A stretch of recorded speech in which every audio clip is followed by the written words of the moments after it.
Allons-y maintenant avec un deuxième exemple de probabilité géométrique. On dit, une locomotive se déplace à vitesse constante sur un trajet de 10 km. Pendant son déplacement, celle-ci passe à l'intérieur de 3 tunnels dont les dimensions sont répertoriées dans le tableau suivant.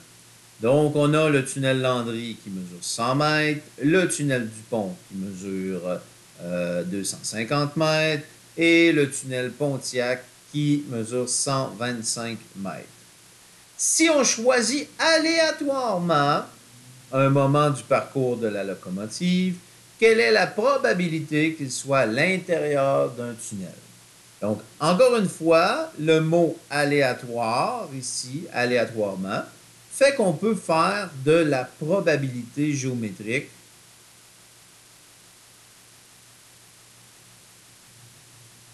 dans cette situation. Parce que si on avait de l'information sur le moment ou la position, donc là, c'est vraiment, on choisit au hasard. On n'a aucune indication de l'endroit où elle peut être rendue. On choisit vraiment un parcours, un endroit de façon aléatoire.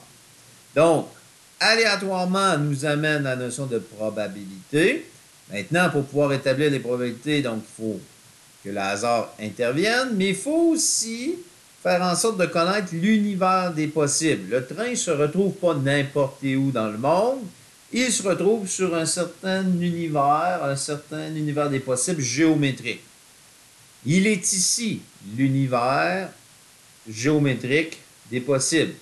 Donc, le trajet de 10 km, c'est mon univers des possibles. Le train est au moins à l'intérieur du trajet de 10 km. Ça, j'en suis certain. Maintenant, il est où?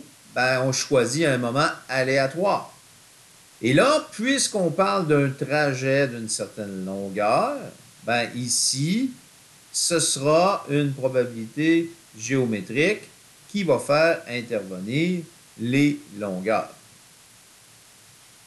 Donc, quel est l'événement qui nous intéresse? On veut savoir quelle est la probabilité que cette locomotive soit à l'intérieur du tunnel. Donc, c'est ça l'événement de probabilité qui nous intéresse. Donc, que la locomotive est dans un tunnel. Donc, j'ai défini mon événement. Je vais effacer le petit barreau là. Donc, j'ai défini mon événement de probabilité. Donc, j'ai mon événement. Je sais que c'est une probabilité géométrique de longueur. Donc, la probabilité que cet événement-là A se réalise, c'est ma longueur favorable à l'événement. Quelle est la longueur qui est favorable à ce que ma locomotive soit à l'intérieur du tunnel? Ben, c'est ça ici qui est favorable à l'événement A. C'est la longueur des tunnels qui est favorable à l'événement A. Donc, la longueur des tunnels, 100 mètres, plus 250. Avant de rentrer dans les calculs, peut-être on va juste l'exprimer en mots ici. Donc, c'est la longueur des tunnels. Et mon univers des possibles, donc mon diviseur, ma longueur totale de l'objet, donc c'est la longueur totale du trajet. Donc sur la longueur du trajet. Alors, la probabilité de A, là on va vraiment se lancer dans les calculs. La longueur du trajet, donc pas du trajet, mais du tunnel, des tunnels. On a 100 mètres, 250 et 125. Donc, on ne précise pas à quel intérieur de quel tunnel. Donc, on va additionner justement la longueur de ces trois tunnels ensemble. sur la longueur du trajet. Donc, la longueur du trajet est de 10 km. Bon, ici, il faut porter attention à tout ça parce que on a des mètres et on a des kilomètres.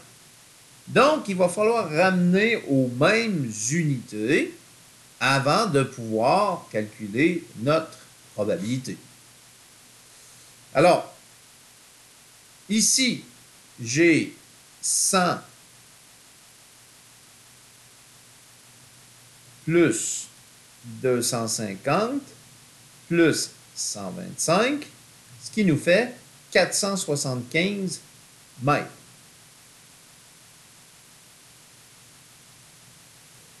Sur 10 km, donc 10 km, 1 km, c'est équivalent à 1000 mètres. Donc, on va multiplier par 1000, notre 10, ce qui va faire 10 000 mètres. Donc, une fois que j'ai les mêmes unités ici et ici, c'est parfait pour pouvoir établir ma probabilité. Alors, la probabilité que la locomotive soit à l'intérieur d'un tunnel, je vais faire ma division, 475, divisé par mon 10 000, ce qui fait 0,0475. Donc, je l'ai exprimé en nombre décimal. Théoriquement, ça pourrait rester comme ça. Mais on va quand même aller le transformer en nombre décimal, ce qui est une façon usuelle d'exprimer les probabilités. Donc, on va multiplier par 100 ici. Donc, 4,75%, parce qu'on a 4 centièmes ici, donc 4%, 4,75% des chances que si on choisit un moment de façon aléatoire, sans connaître, avoir d'informations sur la position des tunnels, de la locomotive, etc., donc vraiment à l'aide de façon aléatoire, on aura 4,75% des chances de voir que la locomotive se retrouve à l'intérieur d'un tunnel.